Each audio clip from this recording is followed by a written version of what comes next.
Pemirsa, hari ini penyidik Barreskrim Polri memeriksa 2 petinggi Polri dan seorang pengusaha terkait pelarian terpidana korupsi Joko Chandra. Ketiganya diperiksa sebagai tersangka kasus suap penghapusan Red Notice Interpol Joko Chandra. Setelah mangkir pada jadwal pemeriksaan Senin kemarin, pengusaha Tommy Sumardi memenuhi panggilan penyidik Barreskrim Polri untuk diperiksa hari ini. Tommy diperiksa sebagai tersangka pemberi suap. Pemeriksaan berlangsung sejak pukul 8 pagi waktu Indonesia Barat. Sementara 2 oknum petinggi Polri, Irjen Napoleon Bonaparte dan Brigjen Prasetyo Utomo, diperiksa sejak pukul 9 pagi. Keduanya diperiksa sebagai tersangka penerima suap. Hingga kini pemeriksaan para tersangka masih berlangsung. Joko S. Chandra. Bahwasannya pagi ini pada pukul 09.30 WIB, saudara tersangka TS telah menepati janji hadir di Barreskrim Polri bersama pengacaranya, dan sekarang yang bersangkutan sedang diperiksa oleh penyidik sebagai tersangka. Kemudian selanjutnya demikian pula dengan 2 tersangka lain atas nama NB dan PU. Keduanya juga pada pukul 09.30 sesuai jadwal mereka telah diperiksa. Dan pemirsa, untuk mengetahui informasi terbaru dari pemeriksaan Tommy Sumardi, Irjen Napoleon Bonaparte dan Brigjen Prasetyo Utomo di Barreskrim Polri, kita sudah terhubung dengan Vicky Rian. Ya, Vicky, apakah pemeriksaan masih berlangsung hingga saat ini? Ya, betul sekali April dan juga Anissa, memang hingga sore hari ini pemeriksa terhadap 2 oknum pejabat tinggi Polri serta seorang pengusaha yang terlibat dalam kasus penghapusan Red Notice Joko Chandra ini masih berlangsung. Tadi ketiga tersangka yang memang sudah sebelumnya telah ditetapkan sebagai tersangka dalam kasus penghapusan Red Notice, yaitu ada Irjen Pol Napoleon Bonaparte dan juga Brigjen Pol Prasetyo Utomo serta seorang pengusaha Tommy Sumardi ini telah dilakukan sejak setengah 10 pagi, artinya sudah lebih dari 7 jam ketiganya ini diperiksa dan belum keluar sampai saat ini. Dan ketiganya diperiksa ini memang terkait aliran dana yang telah diberikan sebelumnya oleh Joko Chandra, karena memang diketahui pada Senin kemarin Joko Chandra juga telah lebih dulu diperiksa dan mengakui bahwa betul dirinya memberikan suap kepada 2 oknum pejabat Polri ini dalam membantunya untuk menghapus Red Notice. Dan kami belum mendapatkan informasi lebih jauh terkait materi pemeriksaan hari ini, namun yang pasti adalah pemeriksaan terkait aliran dana untuk membantu Joko Chandra menghapus Red Notice. Dan dalam kasus penghapusan Red Notice sendiri memang tim penyidik Barreskrim Mabes Polri ini juga sudah menetapkan 4 orang tersangka, di mana 2 tersangka yaitu Joko Chandra dan Tommy Sumardi ini sebagai pihak yang memberi suap, sementara 2 pejabat tinggi Polri itu Irjen Pol Napoleon Bonaparte dan juga Brigjen Polisi Prasetyo Utomo sebagai pihak yang menerima suap. April, kembali ke Anda. Baik, terima kasih Vicky Rian melaporkan langsung dari Barreskrim Mabes Polri Jakarta. Pemirsa, sebelumnya dalam pemeriksaan di Barreskrim Polri kemarin, Joko Chandra mengaku menyuap 2 anggota Polri untuk menghapus Red Notice Interpol. Dengan dihapusnya Red Notice tersebut, Joko Chandra bebas keluar masuk Indonesia meski berstatus buron.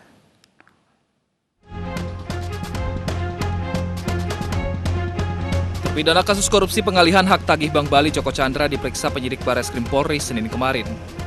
Joko Chandra diperiksa sebagai tersangka kasus penghapusan Red Notice Interpol atas nama dirinya. Penyidik mencecar 55 pertanyaan terkait pelarian Joko Chandra ke luar negeri. Dalam pemeriksaan, Joko Chandra mengaku menyuap 2 anggota Polri untuk menghapus Red Notice Interpol. Kedua oknum polisi itu adalah Irjen Napoleon Bonaparte dan Brigjen Prasetyo Utomo, sehingga Joko Chandra bisa bebas keluar masuk Indonesia meski berstatus buron. Dalam kasus ini, polisi menetapkan 4 orang tersangka, yakni Joko Chandra, pengusaha Tommy Sumardi sebagai pemberi suap, serta Irjen Napoleon Bonaparte dan Brigjen Prasetyo Utomo sebagai penerima suap. Dari Jakarta, tim liputan iNews melaporkan. Pemirsa, Masyarakat Anti Korupsi Indonesia menduga data rekaman CCTV oknum jaksa di kasus suap Joko Chandra bisa hilang karena gedung utama Kejaksaan Agung terbakar. Sementara Komisi 3 DPR RI mendesak hasil penyelidikan penyebab kebakaran segera diumumkan agar isunya tidak menjadi bola liar.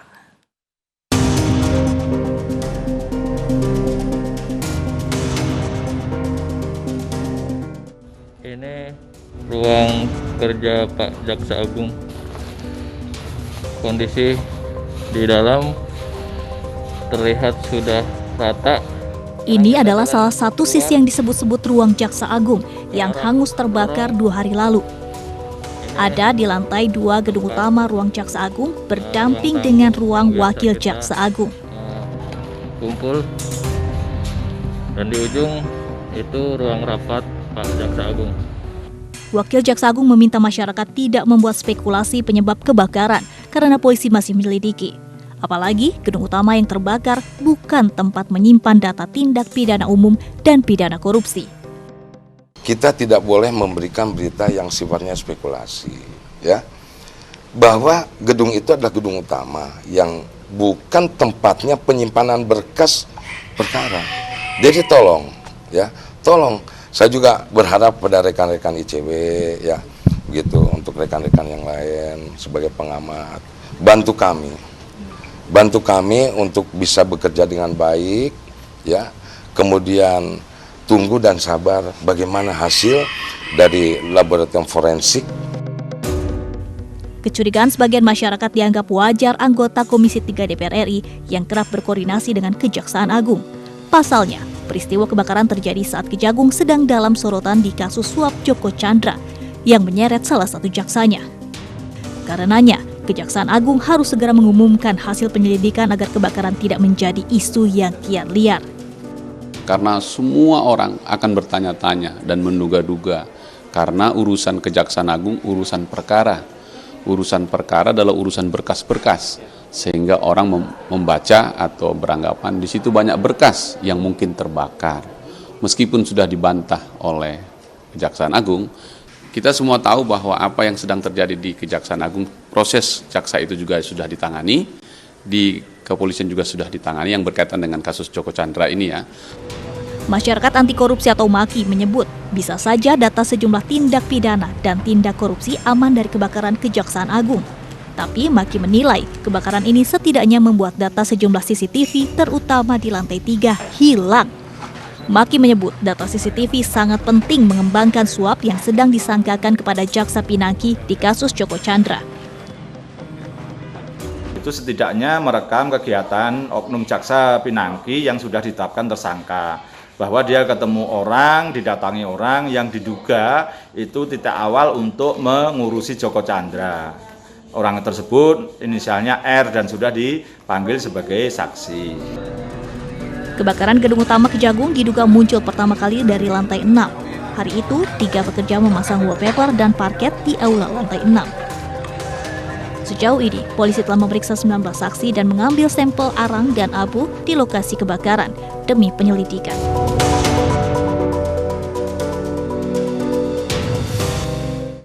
Ketua KPK Firly Bahuri hari ini menjalani sidang etik terkait helikopter mewah yang ditumpanginya. Selain Ketua KPK, Koordinator MAKI Boyamin Saiman juga hadir dalam sidang etik yang berlangsung tertutup. Pagi tadi Ketua KPK Firly Bahuri memenuhi panggilan Dewan Pengawas KPK untuk diperiksa dalam sidang dugaan pelanggaran etik penggunaan helikopter untuk kepentingan pribadi dari Palembang ke Batu Raja. Dalam sidang etik hadir Koordinator Masyarakat Anti Korupsi Indonesia Boyamin Saiman selaku pihak pelapor di Gedung Anti Corruption Learning Center, Kuningan, Jakarta Selatan. Sidang yang dipimpin Ketua Dewas KPK Tumpak Hatorangan Panggabean berlangsung tertutup sesuai peraturan Dewan Pengawas KPK. Sidang pelanggaran kode etik hari ini diperiksa dan diputus majelis dalam waktu paling lama 60 hari. Nah, kan saya sudah sampaikan nanti biar Dewas yang menyampaikan semuanya, ya. Mohon maaf, ya. Saya tidak memberikan keterangan di sini. Semuanya tadi sudah sampaikan ke Dewas. Terima kasih, ya. Boleh minta bahwa jika ini nanti terbukti dugaan melanggar, saya memohon, kan mengajukan permohonan. Pak Firly cukup jadi wakil ketua. Jadi ketua diganti orang lain. Saya sampaikan juga itu. Jadi sidang cukup efisien, tidak bertele-tele, pertanyaan juga tidak bertele-tele, jawaban saya juga berusaha sepadat mungkin, dan itu akhirnya nggak sampai 1 jam lebih dikit ya, udah selesai gitu. Apa yang saya kemukakan kan berdasarkan fakta. Misalnya naik helikopter kan memang naik helikopter. Mau apa? Mau membantah enggak naik helikopter? Ya Pak Firly mengatakan sudah dibayar. Ya silahkan aja udah dibayar. Tapi saya kan menyampaikan dibayar full, dapat diskon atau yang lain kan gitu kan, dibayar oleh siapa kan gitu kan. Misalnya begitu kan, Pak Firly menjawab dibayar sendiri dan full gitu kan. Nah, nanti apakah pembayaran ini standar atau tidak itu tugasnya Dewan Pengawas, bukan saya. Karena saya kan tidak mungkin pura-pura akan nyewa saya pakai begitu kan.